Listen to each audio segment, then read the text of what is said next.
नमस्कार, मैं doctor Sunita, ayurvedic practitioner and counsellor.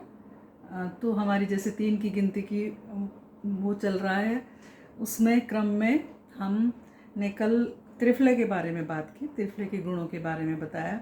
आज उसके इंग्रेडिएंट लेते हैं, जिसमें हमें आंवला जो सबसे ज़्यादा मात्रा में होता है। सबसे पहले हम आंवले को लेते हैं। तो आंवला जो है अमृत फल भी कहा गया है और दिव्य फल भी इसको बोला है, और आयुर्वेद में से रसायन भी बोला गया है। रसायन होता है जो हमारे शरीर को पुष्ट करता है। तो रसायन और बाजीकरण 2 पुष्टि के उपाय होते हैं। तो जो रसायन है वो बचपन से लिया जाता है और बाजीकरण है तो वो बाद में भी शुरू किया जा सकता है। तो इसका इंडियन ग्रॉसबेरी भी बोलते हैं इसको, और एक्रेबिक मायरोबल इसका बॉटनिकल नेम है।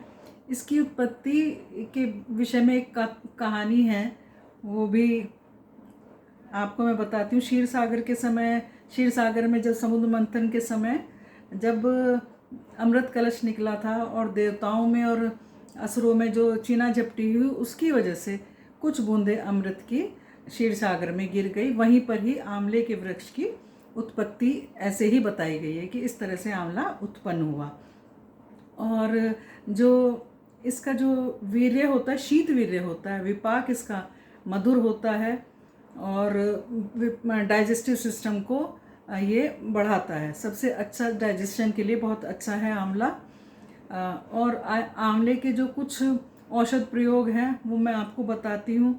जैसे एक इसमें लवण को छोड़ के सारे ही रस इसमें पाए जाते हैं। मधुर, अम्ल, कटु, तिक्त, कषाय, सभी इसके अंदर रस होते हैं, 5 रस।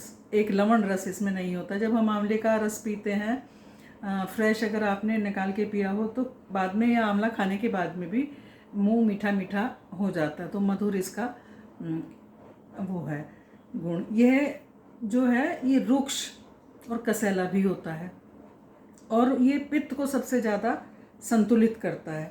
और विटामिन सी तो इसमें भरपूर मात्रा में होता है। विटामिन सी का तो प्रमुख स्रोत है ये। और इम्यूनिटी, अगर विटामिन सी है तो इम्यूनिटी तो बूस्ट करेगा ही करेगा, तो इम्यूनिटी बूस्टर भी बहुत अच्छा है। और इसके जो गुण हैं वो क्या है? भूख अच्छी लगाता है, इससे हड्डियां हमारी मजबूत होती हैं, हड्डियों में कैल्शियम का एब्जॉर्प्शन अच्छे से होता है। और जो डाइजेशन को हमारे ये डाइजेशन में तो कैटलिस्ट का काम करता है, उसको बिल्कुल अच्छे से हमारा भोजन जो है पाचन होता है। और बालों और त्वचा के लिए तो बिल्कुल रामबाण औषध है। अगर हम आंवला शुरू से अगर हमने आंवला खाया हो या हमने यूज़ किया, मतलब हम ऐसे तेल भी लगाते हैं या खाते भी हैं, तो और त्वचा के लिए तो बहुत अच्छा, मतलब अगर हम आंवला खाएंगे तो हमारी त्वचा बहुत अच्छी रहेगी, बाल बहुत घने रहेंगे। आपने केरल मैंने तो देखा है, आप लोगों ने देखा है नहीं देखा, हम जहाँ पे जॉब करते थे वहाँ पे जो महाराष्ट्र, ये केरल की जो सिस्टर होती थी, वो क्या करती थी, जब भी सब्जियाँ लेके, मतलब सुबह वो एक आंवला लेके ज़रूर आती थी, 1 या 2 आंवला, और वो खाते थे। बचपन में हमने भी खूब खाए हैं, खाते थे आंवला लेके। तो आंवला इतना अच्छी चीज़ है। और बालों के, आपने देखा होगा केरल के जो साउथ इंडियन है उनके बाल बहुत अच्छे होते हैं, अच्छे घने काले, तो बालों के लिए बहुत ही रामबाण है। इसको तो अगर जो आप खाना शुरू कर दे तो जो बाल सफ़ेद हो गए हैं वो भी काले हो जाते हैं। और नर्वस सिस्टम को बहुत अच्छा रखता है। और जो भी नर्वाइन प्रॉब्लम होती है नर्वस सिस्टम की वजह से, उन सब से हमें लड़ने के लिए मदद करता है। और नेचुरली इम्यूनिटी को हमारी बूस्ट करता है। और इसमें calcium, phosphorus, iron, keratin, vitamin B complex जैसे सारे इंग्रेडिएंट रहते हैं। कैंसर से बचाव भी करता है। ये तो अभी शोध हुआ है, उसमें पता चला है कि कैंसर की कोशिकाओं को मारने में भी ये सक्षम है। और खाना हमें कैसा चाहिए इसको? और एंटीऑक्सीडेंट तो है ही है, एंटीऑक्सीडेंट तो ये भर भर के है इसमें, एंटीऑक्सीडेंट गुण। और हमें खाना कैसे चाहिए इसको?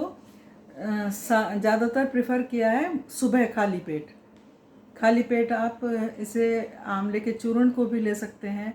और अगर ताज़ा आंवला जैसे अब आएगा, ताज़ा आंवला का रस निकाल के आप लें, बहुत अच्छा रहता है। और एलोवेरा मिला के लें तो भी बहुत अच्छा रहता है।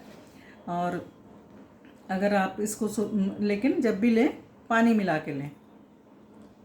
मैं तो क्या करती हूँ, अगर मुझे आंवले का जूस बनाना है, 2 या 3 आंवले अपने छोटा छोटा बारीक बारीक काटा और हैंडी से उसमें 1 गिलास पानी डाल दिया और हैंडी से उसको चला दिया और उसके बाद छान के पी लिया। उसमें कुछ भी मत डालो आप, तो भी अच्छा लगेगा, वो बहुत अच्छा लगता है। और जो कफज प्रकृति के होते हैं उनको शाम के समय में नहीं खाना चाहिए। और अगर खाना है तो गर्म उस तासीर वाली चीज़ों के साथ खाना चाहिए। और कितने आंवले खा सकते हैं? 1 से 2 हम खा सकते हैं।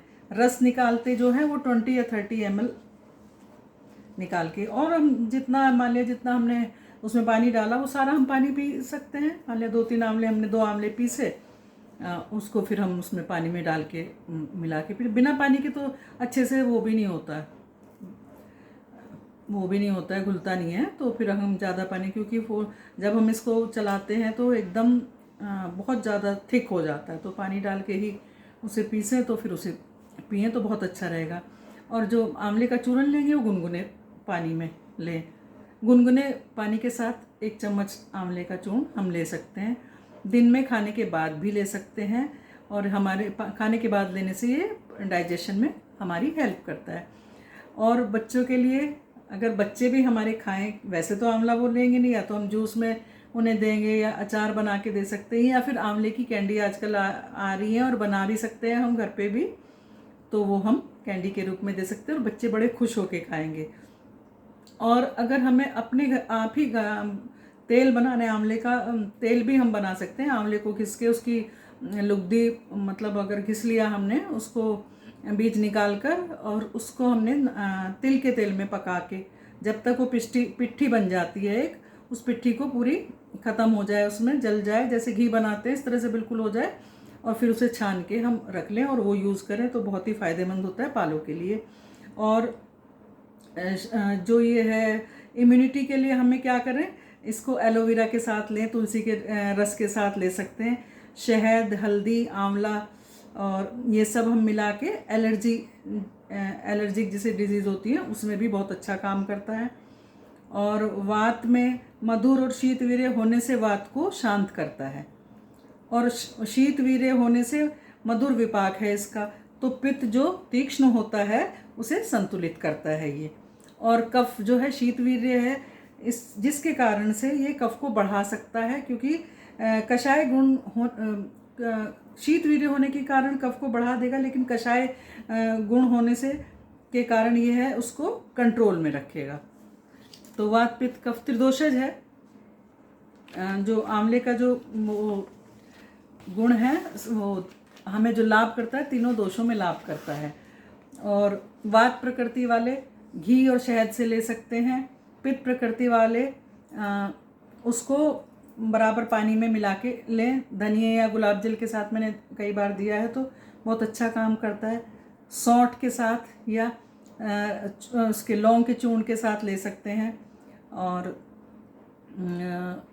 अजवाइन के साथ ले सकते हैं, अजवाइन का चूर्ण बना के सर्दियों के समय।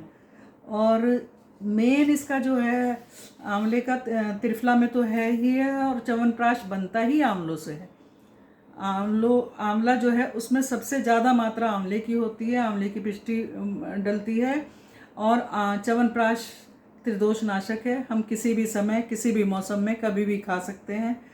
और घर पे आंवले का अचार बना के रख सकते हैं। आंवले को हम हल्का सा बॉईल किया, उसमें थोड़ा मिर्च मसाले मिलाए और आंवले का अचार तैयार हो गया। हम डेली के डेली भी, आंवले की चटनी बहुत अच्छी लगती है। अब सर्दियों में हमारे पापा तो आंवले की चटनी बहुत, मेरे पापा भी आयुर्वेदिक डॉक्टर थे, गुरुकुल कांगड़ी से उन्होंने आयुर्वेद में डिग्री ली थी, तो उनको सब औषध के बारे में पता था।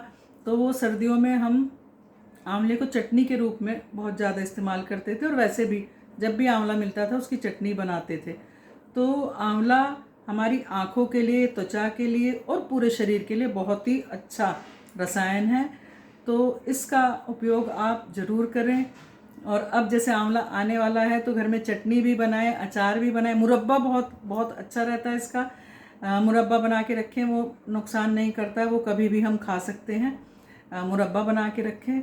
और अपने सारे शारीरिक क्षमता बढ़ाने के लिए हमें आंवला बहुत ज़रूरी है खाना, और खाना चाहिए। आजकल के बच्चों को मालूम नहीं है, तो हमें अपने बच्चों को ये, अगर हम उन्हें देंगे तो उन्हें अच्छा लगेगा और वो खाएंगे भी। हमने चटनी बना के दी, उन्हें तो नहीं पता कि क्या इसमें मिला है, लेकिन वो खाएंगे क्योंकि स्वाद होता है। तो आज के लिए बस इतना ही। आंवले के बाद हम हरड़ के बारे में कल बात करेंगे। अगर आपको मेरा वीडियो अच्छा लगा हो तो आप इसे लाइक ज़रूर कीजिए और अपने दैनिक जीवन में आंवले का प्रयोग ज़रूर करें। और आंवला आपके लिए और सबके लिए बहुत अच्छा है, और अमृत फल इसे कहा गया है, तो अमृत पाने के लिए हमें आंवला ज़रूर खाना चाहिए। अगर आपको ये मेरी बातें अच्छी लग रही हों तो आप इसको शेयर भी ज़रूर करें, अपने दोस्तों में, रिश्तेदारों में शेयर करें, और मुझे सब्सक्राइब करें, मेरे चैनल को सब्सक्राइब करें, जिससे कि आपको नई नई वीडियो मिलती रहें। तो आज के लिए इतना ही, कल मिलते हैं। Okay, thank you, watch for more.